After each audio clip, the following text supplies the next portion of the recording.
Mesdames et messieurs, bonsoir, bienvenue dans ce journal dont voici les titres. Le Premier ministre reçoit un émissaire du président malien, porteur d'un message adressé au président de la République.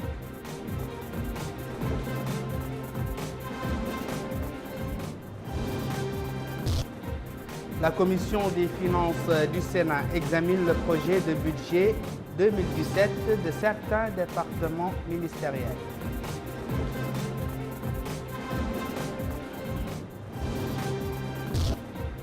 En Turquie, 39 personnes trouvent la mort dans une attaque qui a ciblé une discothèque où plusieurs personnes célébraient le Nouvel An.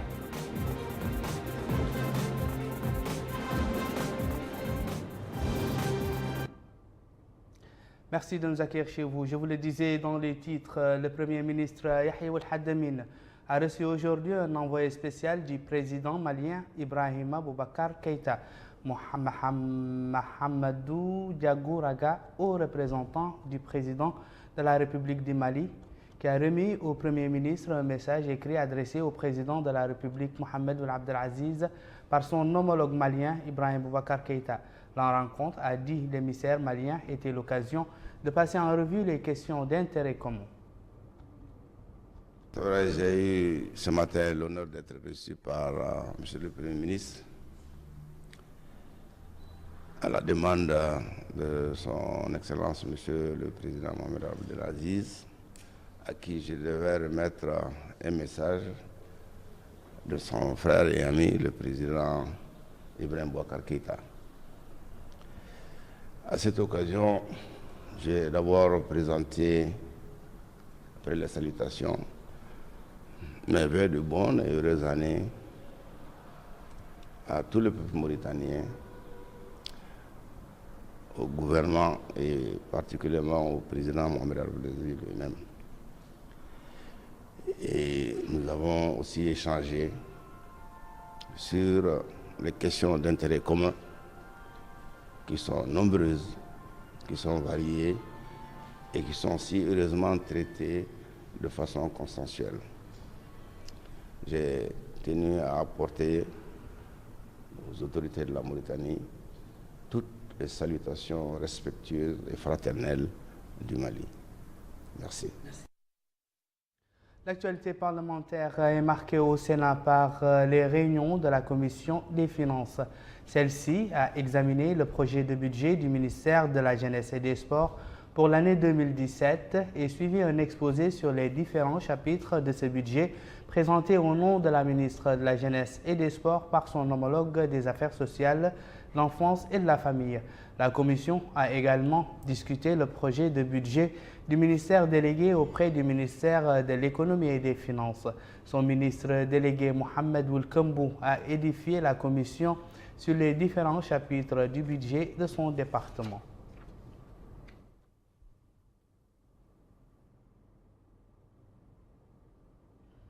L'université El Asriya a décliné sa nouvelle politique de gouvernance. Celle-ci projette de développer l'aspect académique, mais vise aussi l'amélioration du cadre universitaire à travers la réalisation davantage d'infrastructures et de conditions de vie des étudiants. Salem Mejbour Salem. L'administration de l'Université Al Asriya de Nouakchott vient de lancer la mise en œuvre d'une nouvelle politique de gouvernance. Une gouvernance basée entre autres sur la cohérence des modules académiques, le renforcement des infrastructures, l'augmentation du nombre des boursiers, une valorisation de la bourse, l'amélioration des conditions du transport et l'accueil et hébergement des étudiants. Pour ce qui est des infrastructures et des transports, l'État a investi d'importants moyens, donc cela en matière d'infrastructures et d'équipements, des bureaux, des salles, des amphithéâtres et des laboratoires, sans oublier les routes, l'eau et l'électricité. Il y a eu cette année une nette amélioration au sein du restaurant universitaire et des transports des étudiants. L'État a respecté ses engagements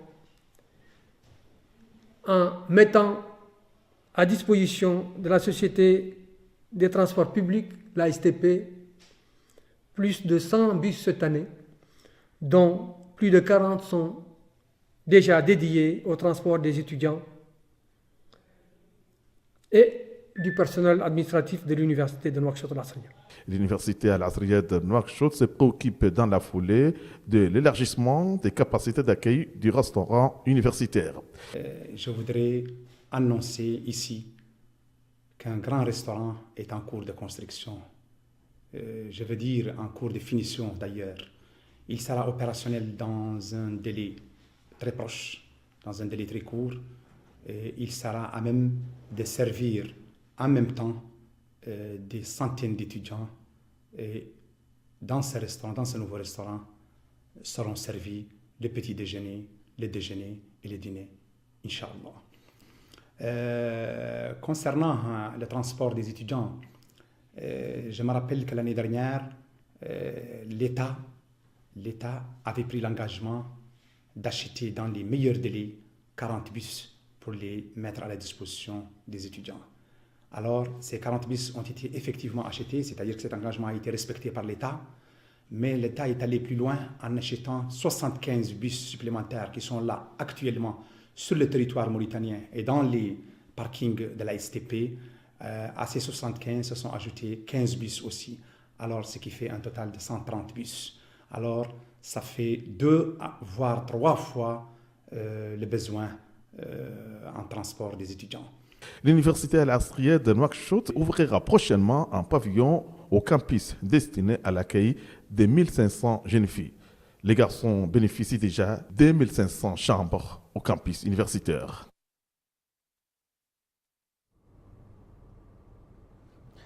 Nous allons à présent au Tiri Zemour. La wilaya vit actuellement à l'heure de la réalisation de la route Choum-Zouerat. Les populations suivent avec intérêt l'évolution des travaux et ne cachent pas d'ores et déjà leur satisfaction quant à l'impact positif de cette route sur leur vie. Abdullah Damaba. Les habitants de la wilaya du Tiri Zemour comptent les jours qui restent avant la réception de ces routes, moyens permettant de se déplacer, favorisant aussi l'activité économique au niveau de certaines zones reculées et plus particulièrement désenclavées, des localités qui jadis étaient difficiles d'accès.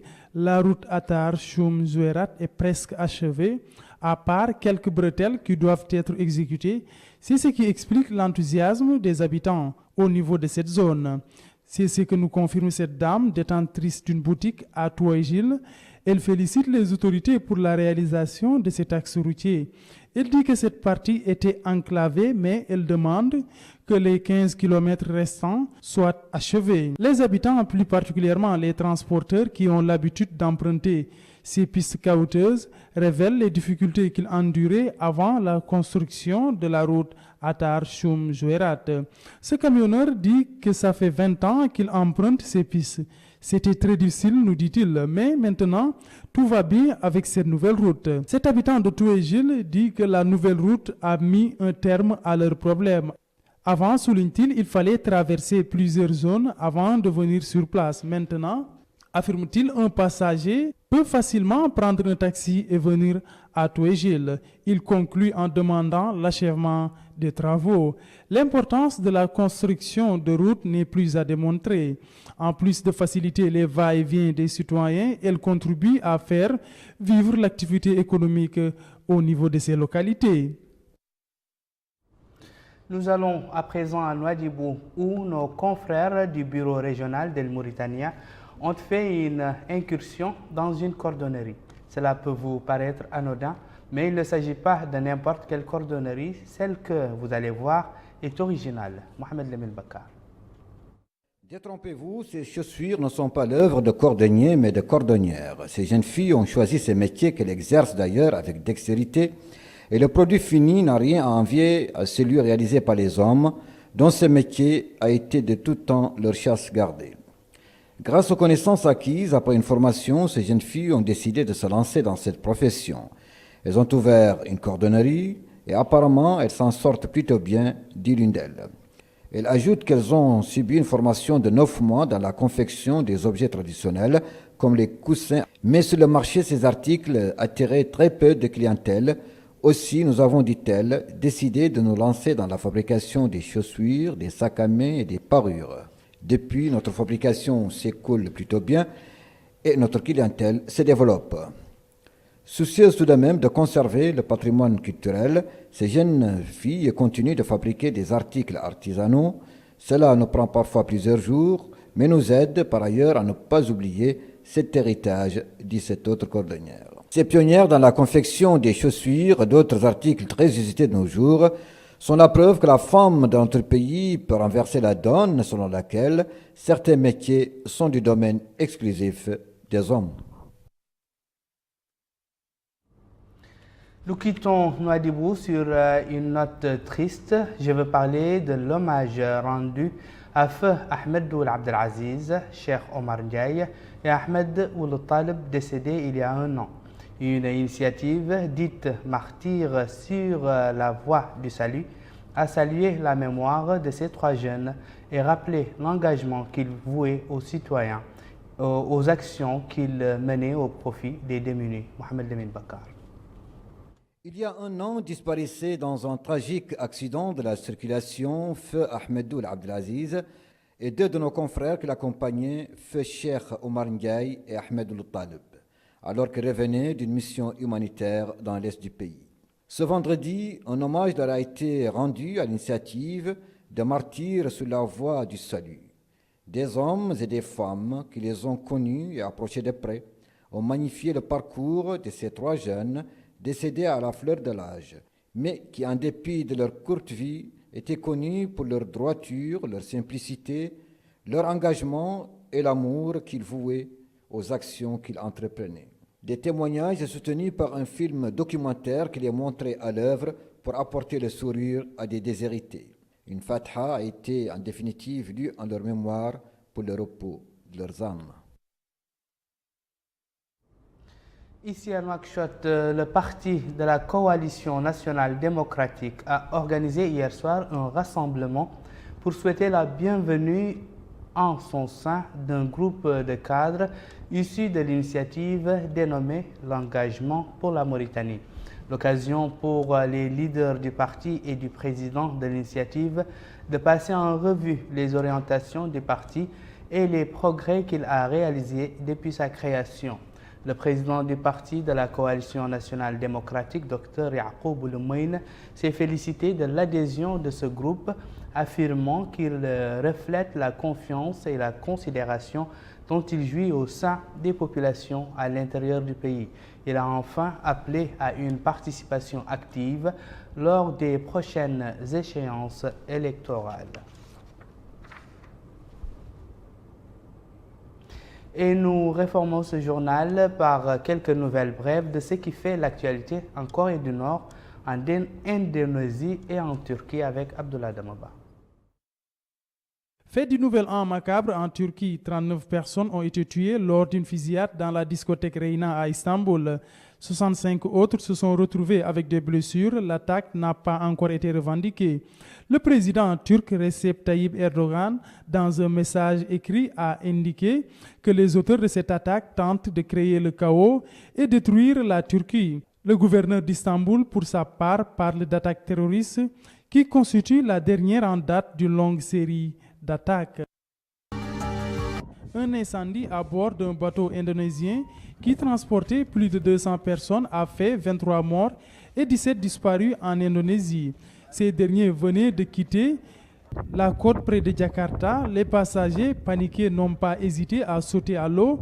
Le bateau se rendait à l'île de Taïgun, destination touristique à 50 km de la capitale, lorsque le moteur a eu des problèmes puis a explosé. 194 personnes ont été jusque-là récupérées. En Corée du Nord, Kim Jong-un a, au cours de sa déclaration de Nouvel An, souligné que Pyongyang est en phase finale avant le test d'un missile balistique intercontinental. La recherche et le développement de cet équipement de défense progressent activement selon Kim Jong-un. Le pays qu'il dirige, dit-il, doit être prêt au combat. La Corée du Nord a été l'objet de sanctions des Nations Unies à cause de son programme nucléaire en 2006. Les sanctions à l'égard de Pyongyang ont été durcies le mois dernier. C'est la fin de ce journal, le rappel des titres.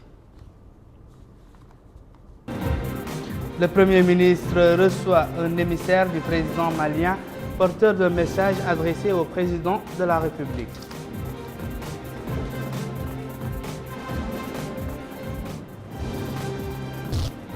La commission des finances du Sénat examine le projet de budget 2017 de certains départements ministériels.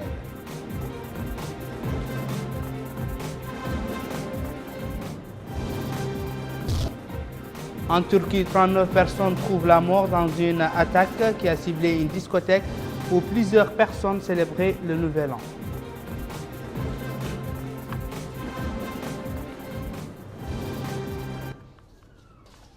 Où que vous soyez, merci de nous avoir suivis. Merci également de votre fidélité. Au revoir.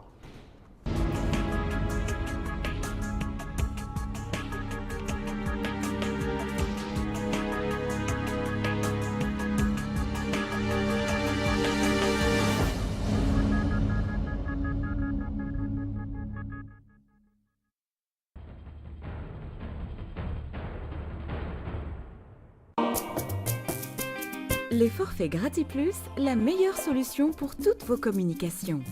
Étoile 3 VIP vous permet d'appeler avec le même forfait tous les opérateurs nationaux et aussi l'international.